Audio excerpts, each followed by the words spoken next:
Raphael, ich bin 14 Jahre alt, komme aus Wien. Ich habe vorigen Turn begonnen, 4 Monate, und mache diesen Turn jetzt 9 Monate durch, von September bis Ende Juni.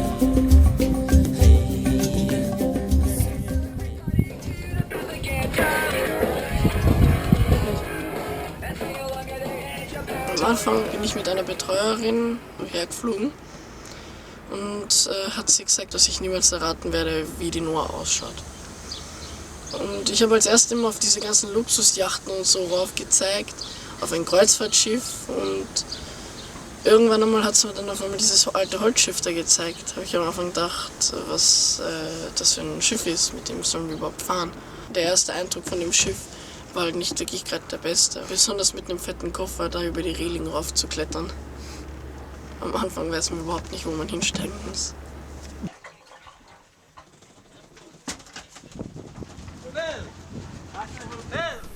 Die ersten Tage waren schon ziemlich heftig.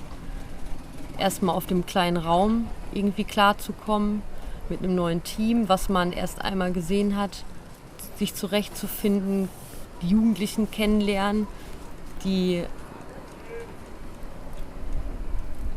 teilweise ziemlich schwierig sind und Verhaltensweisen haben, die man selber noch nie so erlebt hat, um ja, damit halt dann das alles irgendwie in Einklang zu bekommen.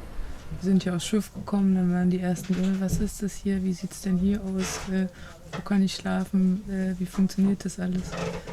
Und dann war es natürlich schon auch aufregend, dass es losgeht und so ein ganz viel, wo bin ich überhaupt hier gelandet, wie geht es jetzt hier weiter, wer sind die ganzen Leute.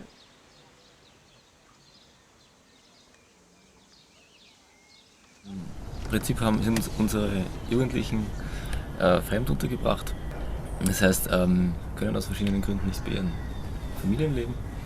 Und wir haben auch einige Kinder, die bereits aus Einrichtungen vom Arbeitskreis Noah kommen, wo einfach die Rahmenbedingungen in Wien, in den WGs, nicht passen und eine andere, intensivere Form der Betreuung brauchen. Ich komme aus dem Ghetto. Na, ohne Spaß, 10. Bezirk. Und was ist dort so ghettohaft? Alles. Das sind Gemeindeblocks aneinander. Wenn die Polizei durchfährt, ist alles leer. Sowas. Also, auswaschen. Zuerst auswaschen. Es ist ausgewaschen! Es hat ja noch ein paar Mal ordentlich gekracht. Und mich hat es schon sehr berührt, was da zutage getreten ist an Frust, an Aggression, an Hilflosigkeit auch. Und zu sehen, was in den Kindern einfach tobt, wie viel Gutes da ist, wie viel Schönes, wie viel Offenes, wie viel Liebenswertes. Und wie der Kampf so stattfindet mit der anderen Seite, die auch da ist und die auch oft oder immer mal wieder sehr stark ausgebrochen ist. In der Regel sind es 4 Jugendliche.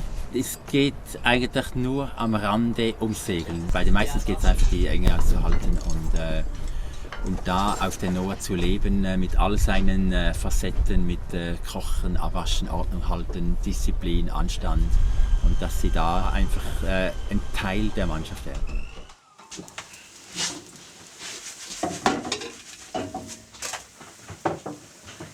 Im Winter um die Weihnachtszeit, oder im Herbst, Winter, wo so viele Konflikte waren und so viel Stress und ja, körperliche Auseinandersetzungen, das Wetter schlecht ist, zum Teil bis zu 12 Personen in der Noah gewesen sind. Und man bei jedem Schritt eigentlich bei irgendeinem Menschen ankommt, dann ist eine große Herausforderung. Also da habe ich schon hin und wieder nachher rausgehen müssen und Luft schnappen, weil man da kann man sich keine Luft mehr.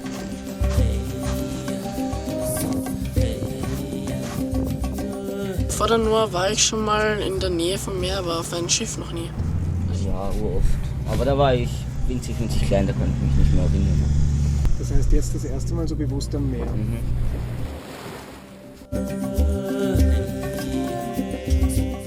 ich schon 35 Jahre fast bin, habe ich immer noch einen ganz guten Zugang zu den Jugendlichen. Ich fahre eigentlich schon seit fast 25 Jahren Skateboard. In der Jugendarbeit ist es schon ein tolles Medium, um an die Jugendlichen ranzukommen.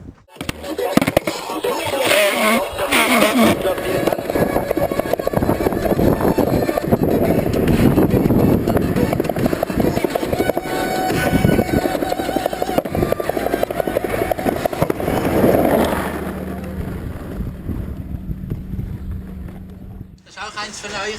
Das da ist auch von euch. Auch von euch. Das auch. Alles von euch. Komm, abnehmen.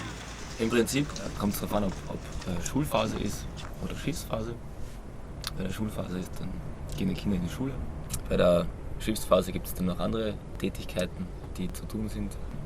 Einkaufen, Essen, Wäsche waschen, Putzdienste. Man hat zum Beispiel Küchendienst, alles, also hat jeder einmal die Woche oder so. Also alle Tage abwechselnd, jeder einmal. Immer wieder gibt es Arbeiten am Schiff zu erledigen, streichen, schleifen, reparieren. Meistens essen wir gegen 1 Uhr Mittag. Dann gibt es am Nachmittag noch Programm, Freizeit für die Kids und dann Nachtruhe, Abendprogramm und Nachtruhe.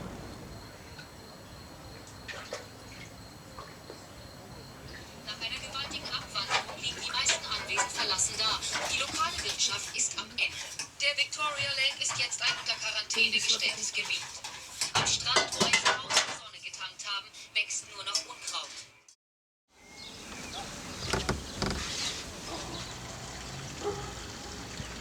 Ich bin einfach sehr wasserverbunden. Mir gefällt es sehr gut, mit Wind und Wetter zu leben und das auch zu vermitteln.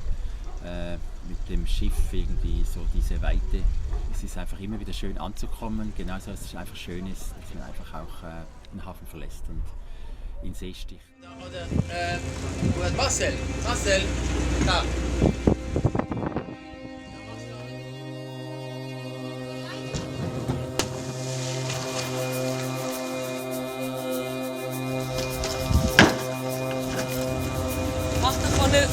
Mach vorne die oder gib mir Seite. Warum machen wir das so? Weil du sonst die Zunge abpasst, wenn sie drauf ist. Genau. Der Beinkurt ist ganz wichtig. Wenn ihr mit euren Gurten mit den Händen nach oben reinspringt, wenn es ganz dumm geht, hast du sie nicht mehr an. Zieht sie dir alle los. Ja, verlasse nie ein Schiff, bevor es dich verlässt. Vorleine lösen!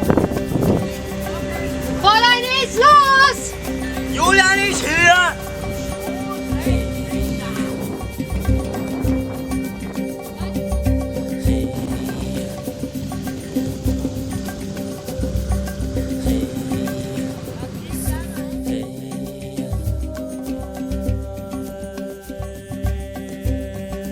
Ja, Kontrolle zu behalten.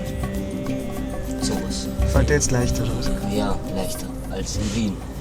In Wien ist das so gegangen, dass das ist schnell gegangen, das ist eine Schlägerei und so, aber hier ist das jetzt nicht mehr. Hier kann ich mich zurückhalten. Was passiert, wenn du die Kontrolle verlierst? Weiß ich nicht. Es ist meistens, es passiert und danach schäme ich mich dafür, dass das passiert ist. Dann will ich es gar nicht mehr wissen. Ja. Ja, am Anfang, wo ich auf die Noah gekommen bin, habe ich mir die ganze Zeit immer vorgenommen, ich bleibe einfach nur hier, mache mein eigenes Ding und nach einer Zeit gehe ich wieder zurück nach Wien und mache dann wieder genauso weiter wie vorhin. Ich hoffe, ich erwische. Und jetzt in der Zeit habe ich mir auch schon überlegt, was ich dann alles in Wien besser machen kann als vorhin. Und da gibt es wirklich viele Sachen.